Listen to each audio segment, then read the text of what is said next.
Welcome to Music Matters Podcast with Darrell Craig Harris, talking about all things music with celebrities, artists, music business insiders, and more.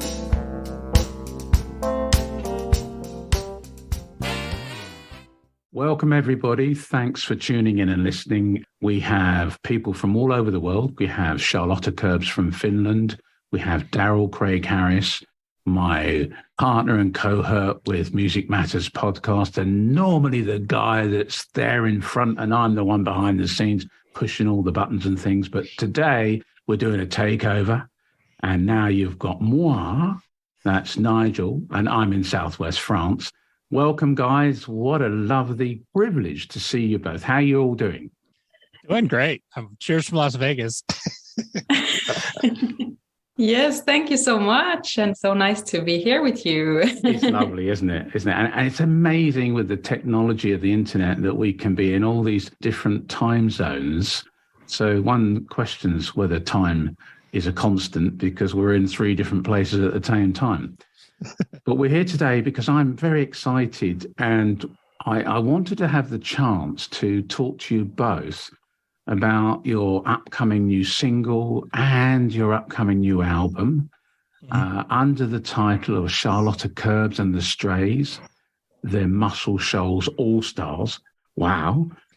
I mean, Muscle Shoals in Alabama. Whoa, that's fantastic. The Fame Recording Studios. I think it's really important that we get a little bit of background on both of you. And I'm going to just say a little bit, and then I'm going to lead that into each one of you to sort of hopefully complete it for me. And we'll go with ladies first. I mean, what a lovely lady.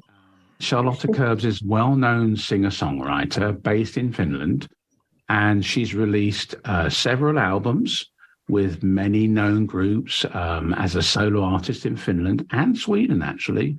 And she works with many, many different musical genres, strongly rooted in soul, jazz, and Nordic folk music. She works as a session singer all across Europe and the USA, and also composes theatre music. Wow. So hopefully that's a good lead-in for you. Tell us a little bit more about, where do you actually live? Yeah, thank you for that introduction. I think you covered me quite well. And at the moment I'm based in Finland, in the middle of Finland, in a small village called Leplax on the Finnish west coast. I quite recently moved back here to my grandparents' old house, actually. Oh. So really, the past few years has really been coming back to the roots and finding myself in the world and also in the music, in my creative process. But that's an ongoing journey, of course, that I am on right now, and I'm happy to be on. But I'm based here in Finland and working as a composer, freelance musician with many different projects, including theater, music, composing, but now focusing, of course, on Charlotta and the Strays and our upcoming record release. You're a lovely soul and very modest, and everybody says that about you. We really very much appreciate your creative talent and love as a person and all that you give. Now, let's move on to my big buddy, my mate. We've known each other for quite some time now. We've been involved in different bits and pieces and different projects. But the thing about Darrell Craig Harris is he's difficult to keep up with. He's doing this, he's doing that, he's doing everything else. I'm just going to say a few things. My list is just going to be a small part of really what he is. I'm very privileged and proud to tell you a little bit about him. He's a globally known pro bassist. He's a composer. He's actually a Sports Illustrated photographer. Wow. And of course, he's a producer. He's based in Las Vegas. and several years with the well-known company Cirque du Soleil as the bassist for their popular Mystere show in Las Vegas and, of course, around the world. He's a percussionist, and he was doing lots of things for Cirque du Soleil in Tokyo Disneyland, I believe, with a show called Zed. Wow, it's like Zedi. He's also recorded with Billy Preston, Gary Puckett, Frankie Avalon, Phyllis Hyman, Albert Lee. He's also performed with the Queen's Symphonic Rock Spectacular in London, Bruce in the USA, Legends in Concert, and several well-known other artists. And he's got one of those little sort of black books, you know. I'm going to owe you some money, Nigel, I think. Yeah, you know, it's like, page 35B. Welcome to the show. And it is a privilege to, at least for this time, to sit in your chair. And it's a big seat to fill. My good friend, Darrell, how are you doing? I'm very good. Thank you so much for all that. It's a mouthful. It's funny. I was thinking about that today. Like, people ask me, well, what do you do for a living? I'm like, well, it's kind of a long story. I don't know if I have attention deficit, or I don't know. I'm a bit schizophrenic with my work adventures. But I try to have fun, and fortunately, through my different adventures, it brings me to meeting people like you both, who are both amazing people and amazingly creative. And that's been one of the kind of my great joys. I always say, like, I'm really an experience collector, not a money collector, you know, and I guess that's served me pretty well over my life. So it's been fun. And the Muscle Shoals adventure, our new album, Muscle Shoals Sessions with Charlotta Kerbs and The Strays, has been a whole really very refreshing thing. Charlotta really wrote most of the material. I contributed here and there, but it's sort of a labor of love for both of us. So we're proud to kind of launch that out to the world as soon as it comes out in March. And that's fantastic. Is that mid-March, I understand? Yeah, that's what it's slated for. And we have a single coming out, Come What May, which is one of the songs off the album. I believe that's going to be February 24th. That's going to be released through Ramasound Records, which is based in Scandinavia. I've actually had the privilege of listening to sort of the final cut and edit. Absolutely wonderful. Oh, my goodness me. In Fame Recording Studios in Muscle Shoals. Charlotta, what was that like for you? It's like different worlds. Tell me, I mean, where did you, I guess you flew over to, Nashville, Houston? Tell us a little bit about what happened. So you got on the plane, and where did you land, and how did you meet up with Darrell, and what did you do, and what was it like walking into Fame Recording Studios? Oh, wow. Yeah, so it's really an amazing story. I think it was one of the times when Darrell was visiting me in Finland. We sat at my kitchen table and talking about coming plans, and we were talking about Fame and the documentary that was made, the Muscle Shoals documentary, which I saw twice already. And Darrell told me that he's been there for a couple of sessions. And and then a few months later, I found myself sitting on a plane heading to Nashville.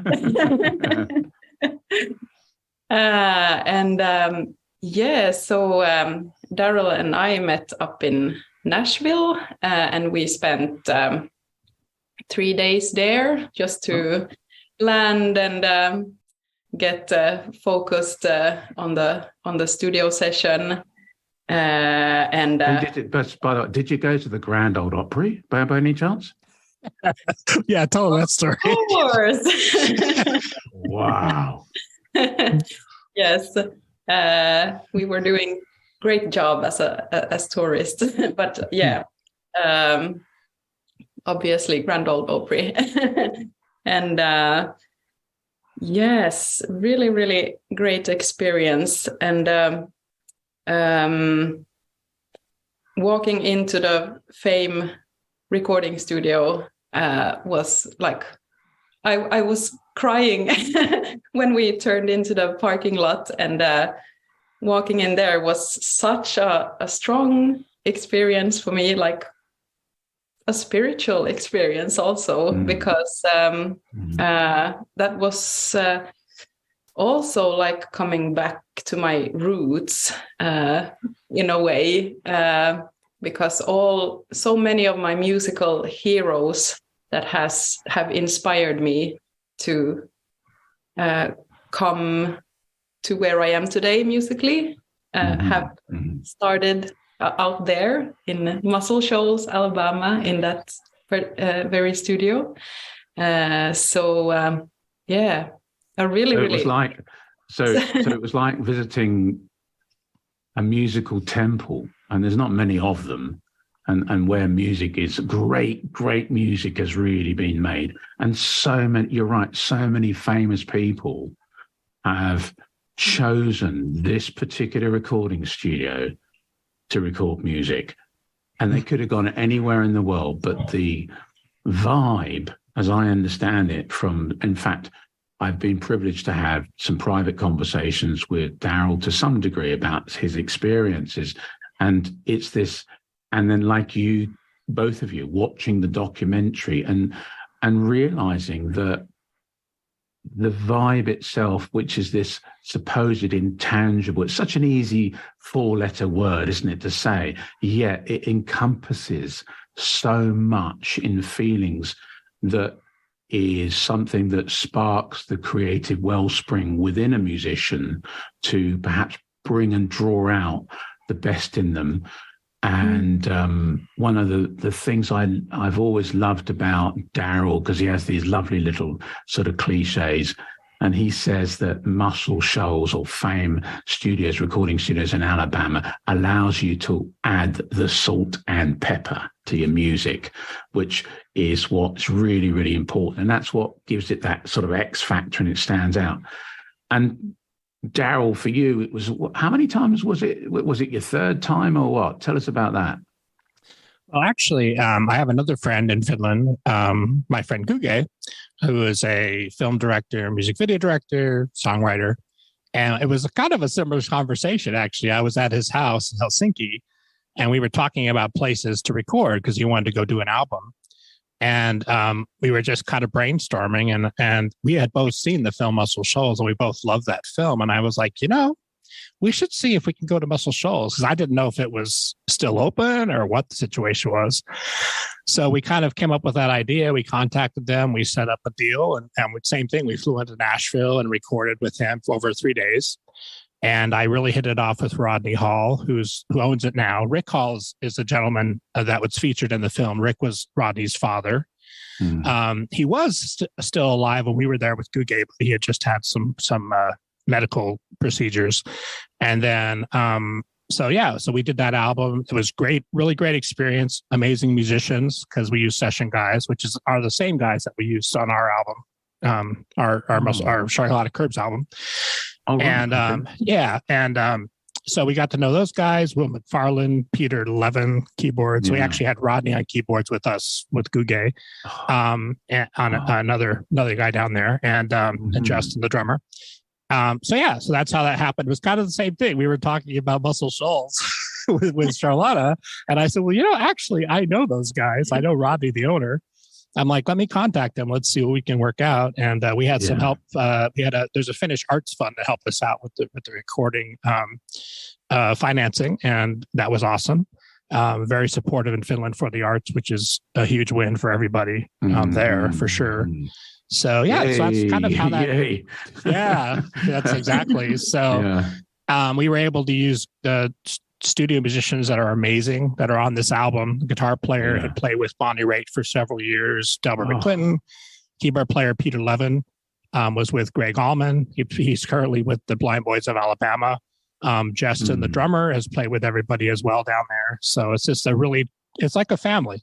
And we had our ladies, Marie and who were the ladies? Charlotte, our background singers. Yeah, Marie and Cindy.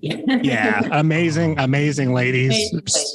Yeah, sweethearts, and just really epic. So that was Like it's a spiritual thing down there. And they talk about that in the film, the Rolling Stones. Mick Jagger talks about that, that you go down there and you feel not only the presence of that spirit in the room, but you also feel the energy of the city and the river. And it's very spiritual. Right. So that, what I term as that vibe, I think you say it really well. And that's you both sort of experience a sort of spiritual thing. Absolutely. And for musicians, regardless of their fame, and some of them have been famous for a long time, they still walk into that place and it's the hallowed halls, and they recognize it, as all musicians really do, for that wonderful, wonderful vibe. Now, I've also had the opportunity to see a little bit of clips of videos of you at Muscle Shoals, and it looked really, really exciting to me. I'm watching this going, oh, fantastic. And I want to get into some of the processes of that experience. But of course, we need to really fill in some details about the music that was being created. And we've got the new album, the new album and the new single. And I understand that the single is also on the new album. Is that correct? Yes. Yeah. Come what may. And the album is titled Muscle Shoals Sessions. It seemed to be the obvious name. Yeah. Okay. So let me get this right. So the album's called Charlotta Kerbs and The Strays. And that's the Muscle Shoals All Stars. Is that correct? Well, it's actually, yeah. So it's the band is Charlotta Kerbs and The Strays. And then the album is actually going to be titled Muscle Shoals Sessions. Okay. Yeah. And then the band that we used, I kind of call them the All Stars because to me they really are. And those are kind of unsung heroes, as session musicians. I mean, session musicians have sort of always been that way. But those guys in particular really, really, like, we didn't have to do much with them. We literally put the music in front of them. We play the song once, maybe twice. That was it. And you don't get that. That's a very rare thing. So, yeah, that just speaks, Charlotta, doesn't it, to the professionalism that you're surrounded, the professionalism of music and musicians that you're surrounded by in that place. The single, Come What May. Charlotta, what's it about? What was the inspiration for the song and its lyrics? Just give us a little bit of a taste of what it's about. Well, it's a song about gratitude, basically a love song. And I think every person that we meet in our lives is like a teacher to us and a master.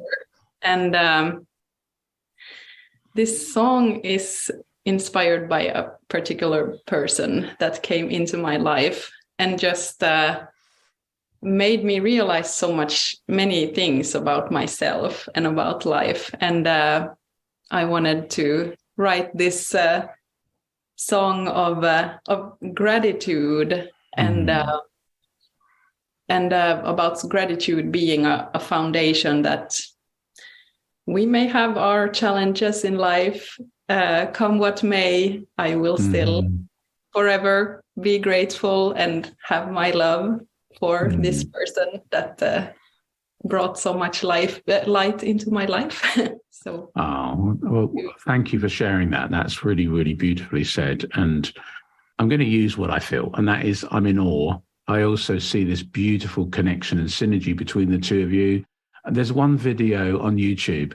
The two of you are just sitting outside in the garden somewhere. Is that at your, Charlotta, that's at your place, right? Yes, that's in my garden. One of our many tea sessions, part of our working process, actually. Yeah. And I should say that video you're talking about, Nigel, that was literally a jam session. We were playing that and instantly I think we both felt like, oh, wow. There's something here, because I was like, it was really spontaneous and we're just having fun. That was, we borrowed a bass for me, and actually that's a beautiful location too, I should say. But that was just kind of a magical moment, actually. That's why I kind of put that on our Instagram page. And I said, this is actually where this all started. And that is where that all started. Yeah. Okay. Well, it speaks of absolute volumes. It's so beautifully authentic, really comes across. And I don't know how many times I've watched it. And I'm like, you know, I'm going along and I can't sing, but I'm mouthing, you know, and sort of, so it actually makes my body move with the music. And that's something that is a benchmark for me about good music that makes me feel good. And it struck me, and I at that time, honestly, I got excited. I went, I hope this continues on. And it has. Now, let's talk about the upcoming album in mid-March. And I want to just go into some of the tracks, not in any order. I have to say, when my wife's Pia and I said to her, come and listen to this. And she said, okay. And she knows me and Darrell knows my background. I've listened to a lot of music over my life. And so I should say that you were the editor-in-chief and co-founder, I should say, of Jazz in Europe magazine, just so people know that a bit about your background.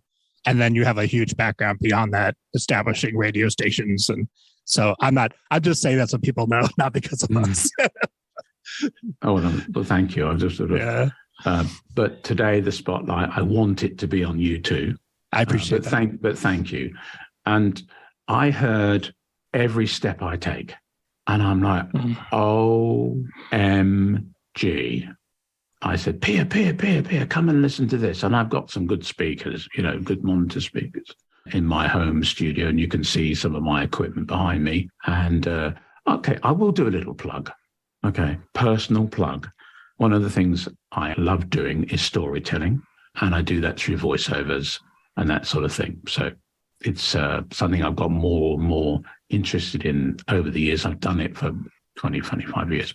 And thank you for mentioning that. But let's go back to Every Step I Take. Charlotta, wow. Thank you so much for that beautiful song. Tell us some of the background, the inspiration. What is it? What does it mean? Well, thank you so much. And actually, Every Step I Take is our first songwriting collaboration with Darrell. The first?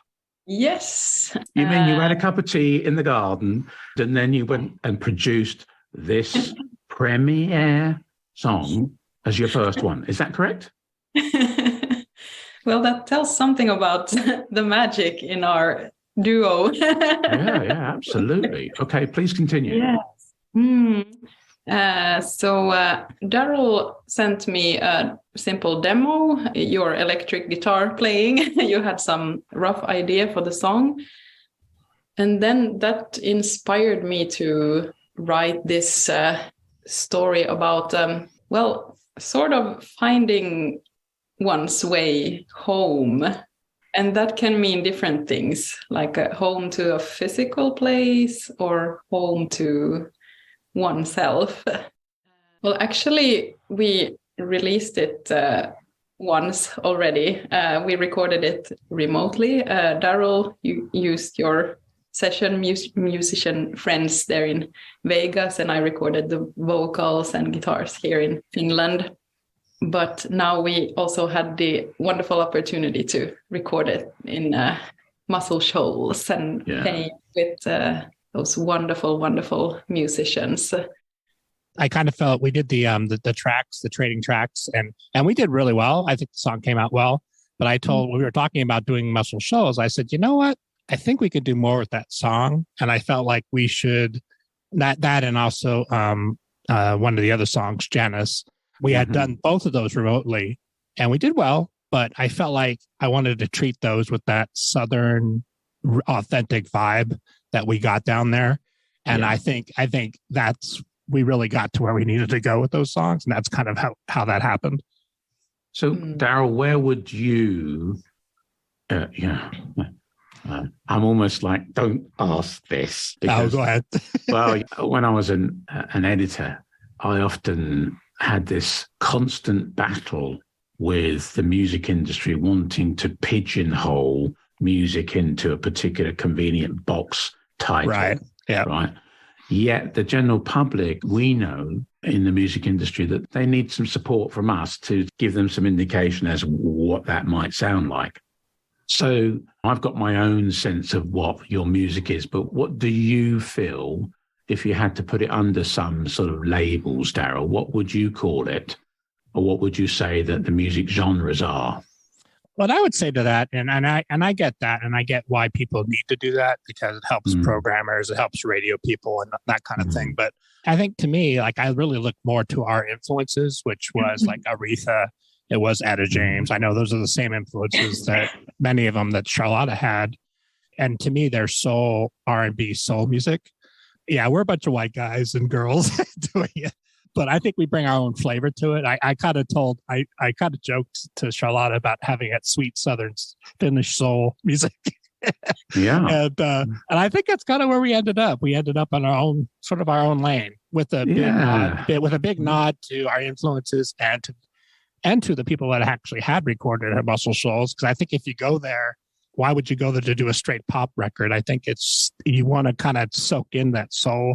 We have the ladies singing background that have a Southern accent in their backgrounds. Oh, yeah. Beautiful. You hear it. You hear the fried chicken, the catfish, all the whole vibe down there. It's all there, and you're going to hear that in the record. And that's exactly what we wanted. You could do a pop thing, and we actually are going to have another single coming out in a completely different genre that we can't talk about too much right now. Okay. But that's like Secret Squirrel at the moment. It's a secret little thing that's going to be be very exciting. Yeah. But anyway, I think with this record, it's that sweet Southern Finnish soul music. It's exactly what it is. Oh, I tell you what, I love it. And Charlotta, I know you're very well loved and liked and appreciated in your home country.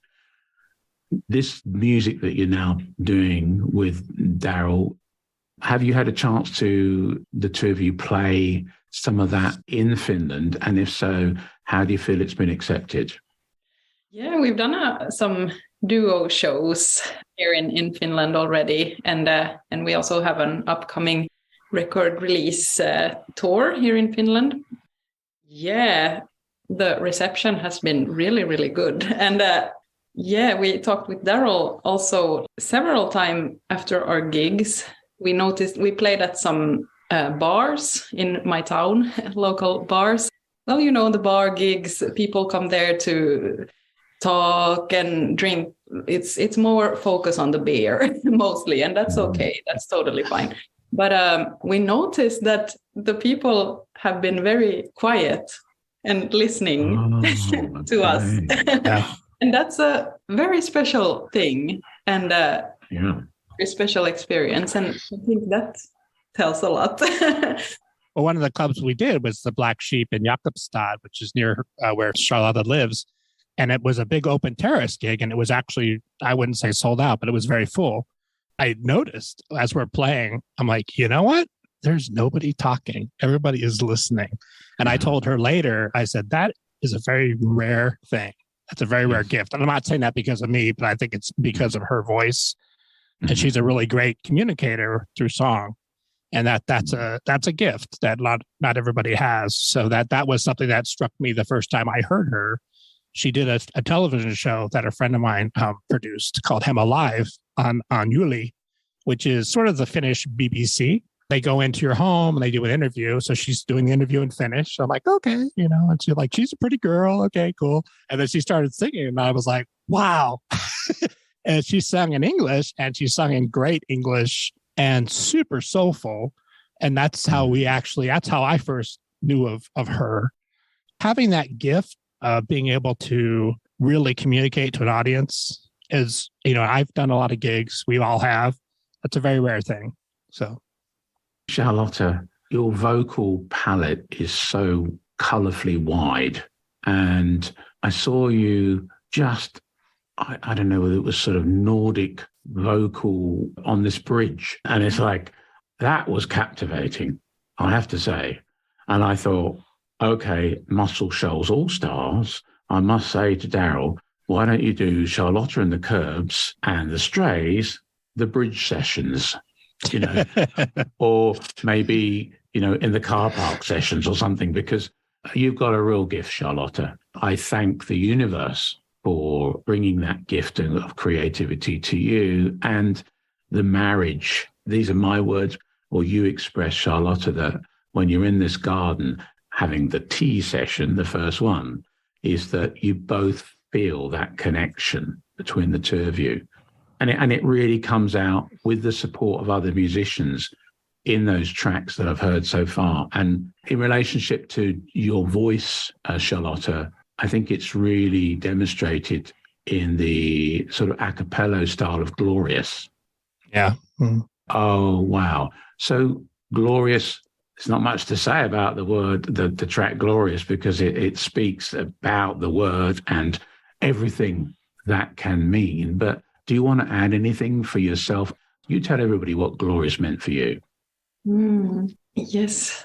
Thank you so much first for your kind words, and really touched my heart.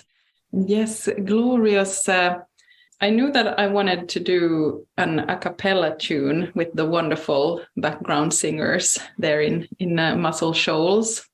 I was also writing these songs for the EP and putting it all together. I thought a lot about like what kind of message do I want to bring out to the world, and what do the world need right now, and what do I need to say.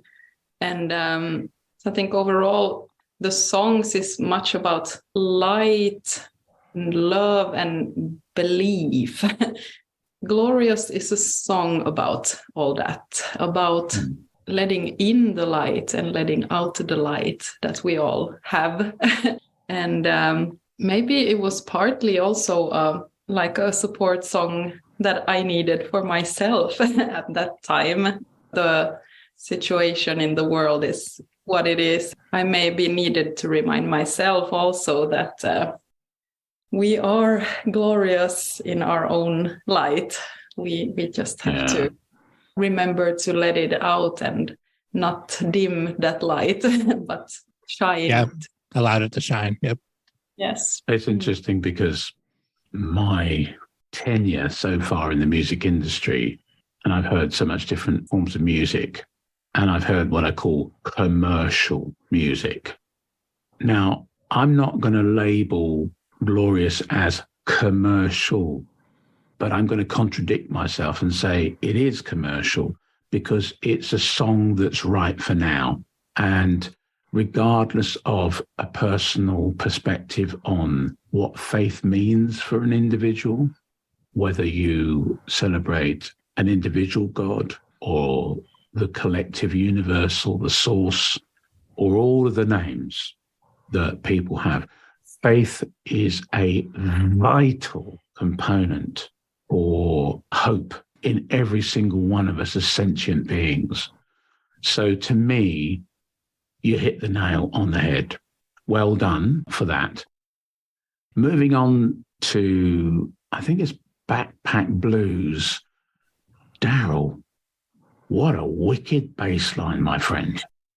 Oh, thank you. I should tell the story because actually that wasn't on our original list of songs. Okay. That was actually a last minute add-on. And we had time. We'd finished the first 5 songs pretty quickly.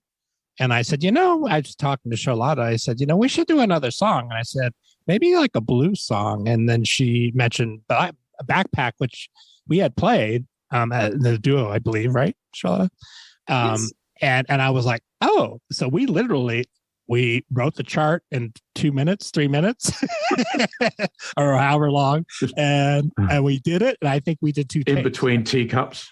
That basically, this is actually at Muscle Shoals. We're in the studio. Oh, okay. And I'm like, oh, right. We still have time, and we should do another song.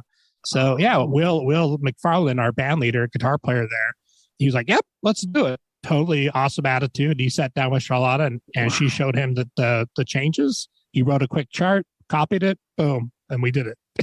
So I think that was a second take. We probably could have kept the first one, but we let it percolate a little bit into the second take, and that's the song. So isn't it incredible how you hear through the years people that they got this Grammy, that award, this award, and that award, and they're interviewed and they don't have to prove anything to anybody anymore. So then the interviewer says, tell me about that number one hit that has been on the charts for 26 weeks. And they go, yeah, that was the first or second take, and it just was spontaneous. I noticed that as well over the years. I used to play with the Champs, the group that did Tequila. Oh, right. Yeah, that was a big one. That was the story with that song. That was actually their break song. And when they were playing live gigs, and they're like, well, we should just throw that on the record. And of course, that ends up being the career making. But I've heard that. I think the good lesson, or the big lesson in all that, is sometimes the universe gives you a gift and you need to stay out of the way and honor that. Yeah. And I've learned that. I've learned that over the years. Like, shut up, appreciate the moment, and go for it. Absolutely. You know, here's a confessional. Because of my particular personality makeup, I've struggled because I've been a perfectionist.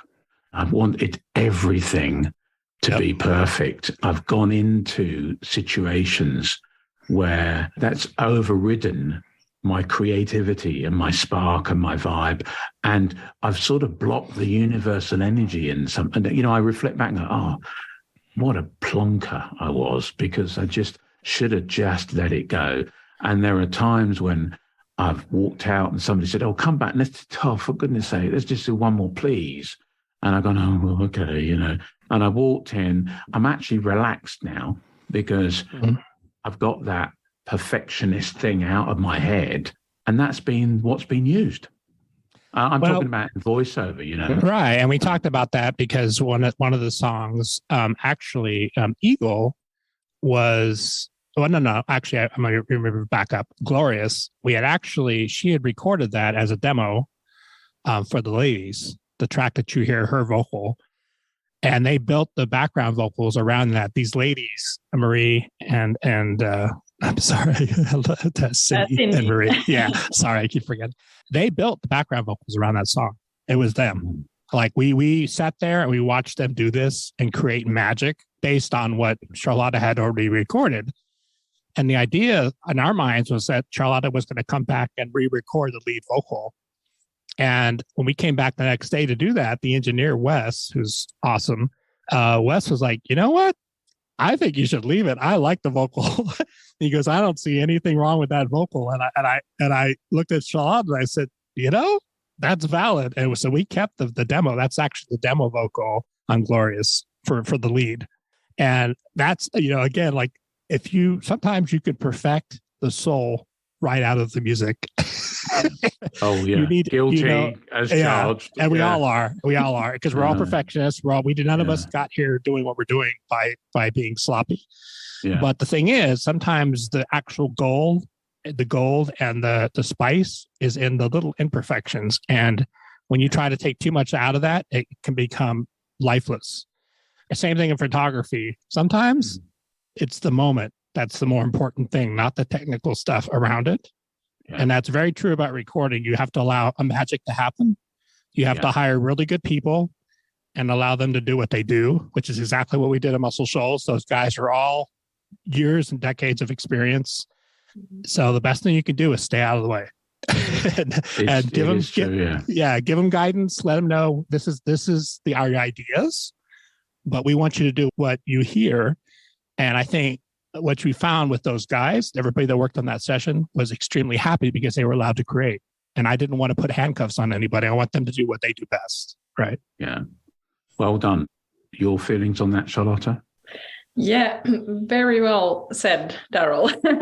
Yeah, I think that this session was for me such a great lesson in that also, to letting that inner perfectionist go and give her a vacation.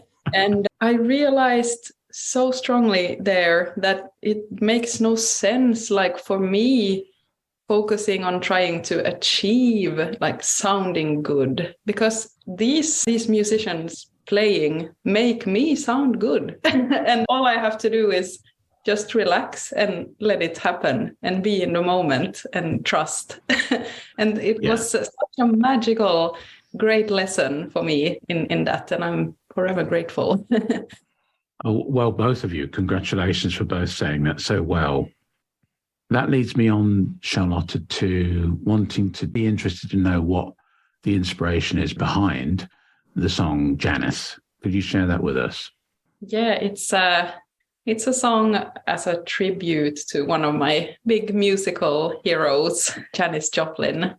Good. I thought it was, but I didn't want to say. And it was actually on Christmas Eve 1 year ago that I sat by myself after all the Christmas celebrations and went through my vinyl records. I found a Janis Pearl record, one of my favorites.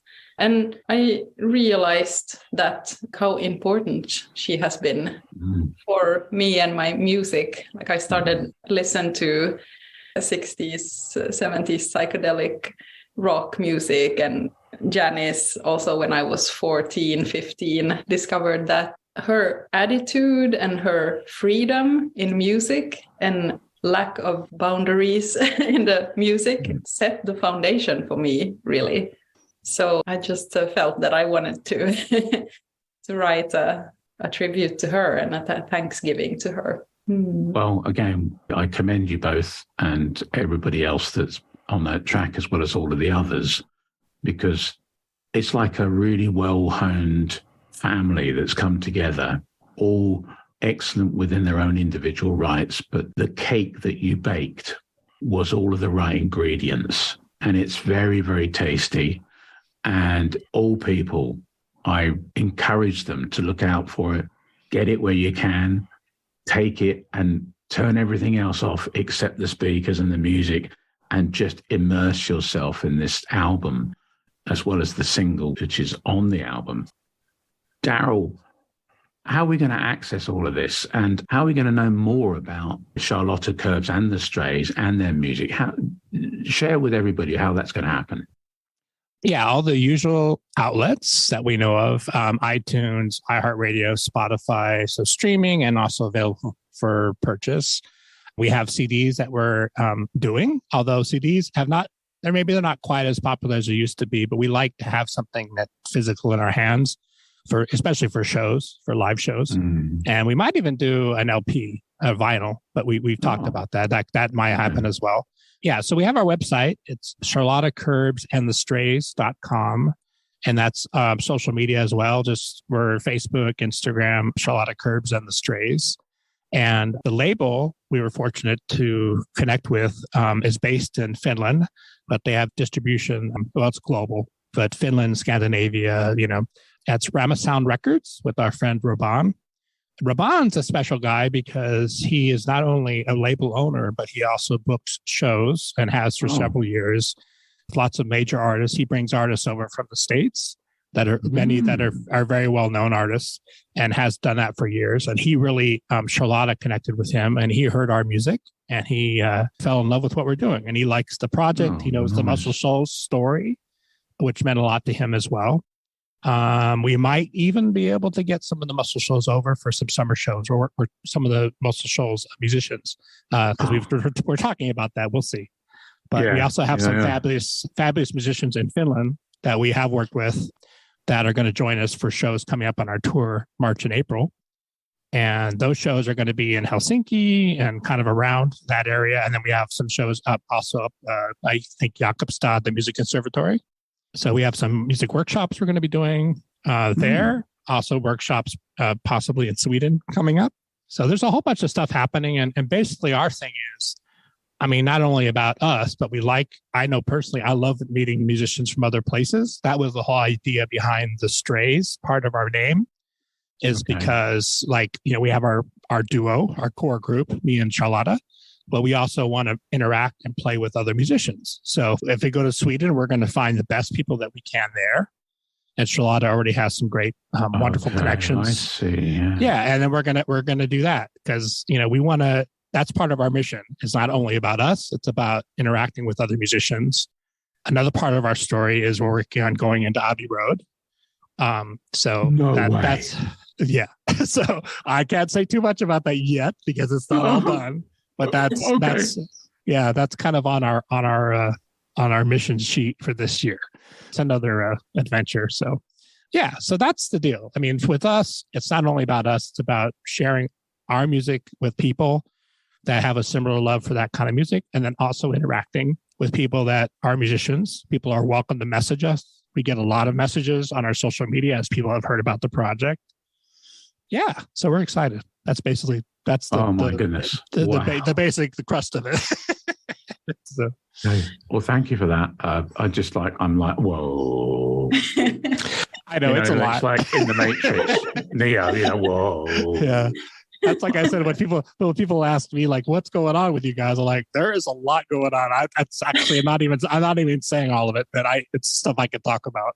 Yeah. So, but we're excited. And I mean, this is sort of slotted in between all of the other individual things that each one of you do. I guess you have a full-time PA, secretary, and agent, and person that runs our. Is that, or do you do all of this? The two of you? Do you just do it all yourself? Well, we're a good team. Wow. Yes, yeah. Fantastic, man. We complete each other very well. Oh, that's really sweet. Very dynamic duo. Yeah. Charlotta. Yeah. And Darrell. Doesn't kind of work, does it? I'll think of something else. But so sort of wrap this up and thank you both. Oh my gosh, sharing this wonderful chapter that you started together. And I can assure everybody, knowing them individually, I must acknowledge that I know Darrell at this point more than Charlotta, but Charlotta is very WYSIWYG. What you see is what you get, a beautiful soul and personality, and you can see it in her smile. That's her. Both of them are super authentic because they've been doing this for a long time. We've talked about, and I've been in the confessional, not the one behind me, but I've been in the confessional myself and said, you get to a point where it's not about affection per se, because that's the final bit that often trips people over. And I'm sharing this with any younger musician. Don't sweat the small stuff. It's not necessary. Just be yourself, like these two guys who are totally authentic and real. And the message or messages, because each individual song, the lyrics are beautiful, they're beautifully sung and beautifully performed by all of the musicians, but the core group of Charlotta and Darrell. And remember that right now, because we live in a world where there are, unfortunately, a lot of challenges, and it's difficult to perhaps look towards the future in a positive light, these two individuals, and I'm sure that all of the strays that they connect with will always be like lighthouses. I'm getting emotional now, beacons of light to help us move forward. So my sincere thanks to both of you for this wonderful opportunity to share quality time together. And whatever you do, I guess for you, Darrell, it's like, it's bedtime. No, I've still got lots of practicing to do today. Okay. And Charlotta, it's another cup of tea time. Yeah. So thank you so much. I look forward to the continuing story of Charlotta Kerbs and the Strays. Goodbye, everybody. Thanks for joining us, and please consider subscribing to our podcast and follow us on our social media pages for guest announcements.